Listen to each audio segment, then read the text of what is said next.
Bonjour, I dedicate this video to my friend Bram and my new friend Hug from EVC 45 knows you, Bram, and is happy to share with you this roundhouse, this AccuCraft, this Aster, and this homemade by Alain. As the two of them and soon the three of them will run, we will share. This one runs with gas, this one with gas, and this one with alcohol. This is why there is an electric blower. Donc ces trois machines de marque AccuCraft, Aster, Roundhouse et Perso marchent gaz, alcool et gaz aussi. Ça y est, elles sont parties. La pression de service de ces machines est d'environ 3 bars. Vous retrouverez sur une locomotive à vapeur les mêmes principes que ceux que j'ai sur mes bateaux. Est-ce que tu peux me montrer, Hugues, les fonctions que tu utilises pour faire démarrer le gaz, etc., partager avec nos amis? Voilà. Donc, le combustible butane est dans ce réservoir. Donc, c'est notre tank à gaz. Voilà. Ici, la vapeur sort de la chaudière, contrôlée par le régulateur. Que moi j'appelle vanne de registre, d'accord. Okay, c'est juste un pointeau. Et passe par ce tuyau à travers une huile. Le graisseur. Et ça part en bas dans la chaudière pour passer dans le tube à flamme. Donc c'est pour ça qu'on appelle ça de la vapeur surchauffée. Exact. Parce que la vapeur produite par la chaudière repasse dans la chaudière à travers son tube pour récupérer de l'énergie. Voilà. Et elle arrive après sur des coulisses qui ne sont pas des coulisses de Stephenson, ce sont des Valchar, encore un nom original. Voilà. Donc ici je vois que nous avons un petit tank, c'est quoi ça? Oui, ça c'est un réservoir d'eau. D'accord. Avec nous avons une pompe que tu n'utilises pas, qui est connectée normalement entre là et là. Mais le gaz s'arrête avant qu'il n'y a plus d'eau. Donc c'est la sécurité pour éviter. Donc je laisse comme ça. Combien d'autonomie as-tu, Hugues? Bah, ça dépend de ce qu'on tire derrière et sur les rayons. Mais comme ça va tourner pendant une demi-heure peut-être comme ça. Donc ça, on appelle ça une 0,30 alors, on est d'accord? C'est ça, c'est une loco américaine qui est utilisée pour le triage. Donc ça faisait beaucoup de va-et-vient dans les gares de tri pour récupérer les voitures ou les wagons. C'est pas une loco pour les grandes distances. Donc c'est une locomotive de manœuvre. À la différence de la 540R. Ça c'est une loco longue distance, Paris, Lyon, Marseille, etc. PLM, qui tirait des express entre les grandes villes dans le temps. Mais Alain va bientôt nous montrer. Pascal, c'est Pascal. Ça c'est Alain, et ça c'est Pascal, on est d'accord. Ah, voilà. Donc, Pascal est en train de démarrer sa machine qui, elle, démarre sur... Et regardez, les drain cox, justement, les fameuses purges que nous avons besoin de mettre en place pour pouvoir démarrer. Et voilà, c'est parti, elle fonctionne. Donc, vous voyez, elle coule, c'est normal, c'est parce qu'on a ouvert les drain cox pour permettre la purge de l'eau au démarrage. Et c'est du Valchert aussi? C'est Valchert aussi pour lui? Oui. Toutes les locaux étaient Valchert ou il y avait d'autres? Non, il y a des variétés, mais ces deux sont... D'accord. Donc là, je vais aller voir maintenant notre ami Alain. Alain, excuse-moi, est-ce que tu peux nous présenter ce bébé, puisque ça c'est du homemade? Alors c'est du homemade, hein, c'est fait maison, la chaudière en cuivre, hein, c'est brasé à l'argent pour tenir à la chaleur, hein, c'est obligatoire en fait. Et la mécanique, c'est fabrication maison, hein, il y a une démultiplication de 4. D'accord, parce que je vois qu'ici, en fait, il y a un petit oscillant. Il y a un petit oscillant. Qui fait combien de centimètres cubes, tu sais? D'accord.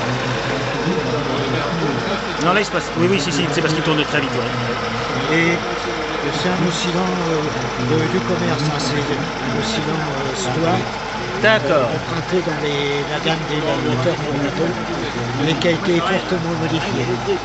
D'accord. J'ai fait une démultiplication mécanique. Alors, juste, est-ce que c'est une vraie? Alors la vraie, c'était une machine sans foyer, c'est-à-dire une machine, il n'y avait pas de chauffage au charbon. On remplissait la chaudière d'eau très chaude, on appelait ça la machine à eau chaude. Le système, bon, excuse-moi. Non, non. Et il y avait une station de fabrication d'eau chaude. Oui, mais l'eau chaude, ça fait pas tourner un... Ah, bah c'est Le régulateur. si vous faites chauffer de l'eau à 150 degrés,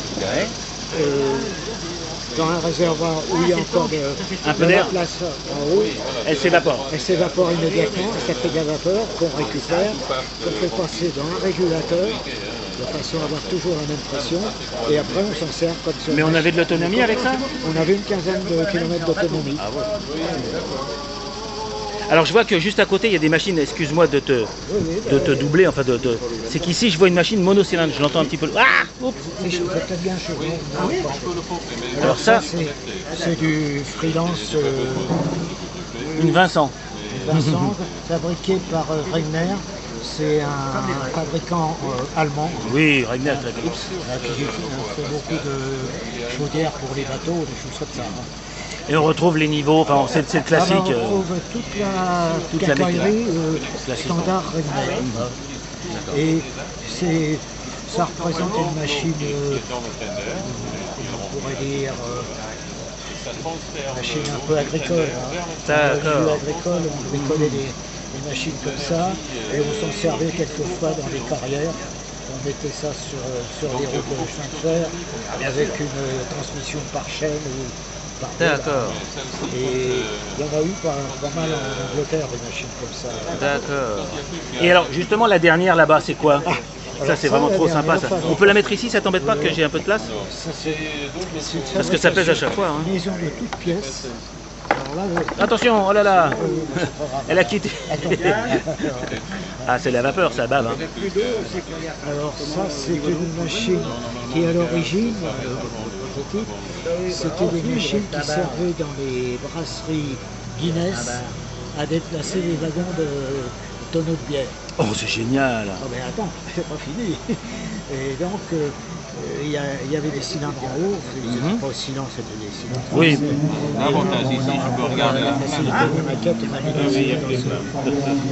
et s'entraîner les bielles verticales qui entraînaient les bielles. Ah là là, oui, je comprends ce que tu veux dire, c'est qu'effectivement ça tourne, voilà. Hop. Ah dis donc, des bielles verticales, oui je vois la bielle est verticale, elle passe ici et elle attaque. Bon, j'ai pas forcé mais... Et ces machines-là, c'est en voie de 50 cm. Ah oui, c'est vraiment de la mini-voie. Hein, Ah oui, c'est de la mini-voie. C'est même plus petit que les voies étroites, parce qu'il me semble que les voies étroites c'était 60, non? C'est 60 en France. Bon, il y a eu de la voie de 50 aussi en France. Enfin là, c'était de la voie. Voilà, pour les bières, c'est génial. Hein. Oui, oui. Et alors, pour la petite histoire, en Irlande, ils ont pas de voie normale, qui est de la voie large. C'est de la voie d'un mètre 60. Un mètre 610, c'est Ah bah voilà. Ah oui, un sous-multiple du mille terrestre.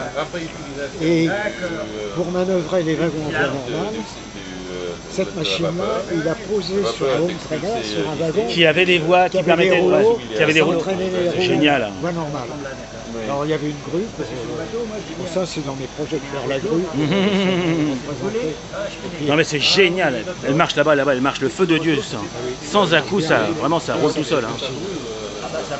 En tout cas les amis, si vous êtes intéressés par la vapeur, n'hésitez pas à contacter l'Essonne Vapor Club, parce que visiblement il y a plein de beautés et j'irai les visiter pour aller voir toute leur collection, parce qu'il paraît que là c'est rien du tout, là c'est vraiment le teaser. Ça c'est le teaser de l'EVC 45. Et donc j'espère que vous serez intéressés les amis. Merci à vous, Alain, Pascal, Hugues, et au revoir les amis.